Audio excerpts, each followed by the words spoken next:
Kiedyś wszystko było lepsze. Kiedyś wszystko było lepsze. Kiedyś wszystko było lepsze. Kiedyś wszystko było lepsze. Kiedyś... Przestańcie ciągle papugować. Wypijcie lepiej Red Bulla i zacznijcie myśleć.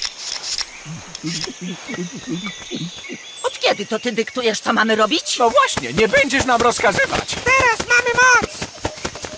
Tak, same indywidualności to komplikuje sprawy.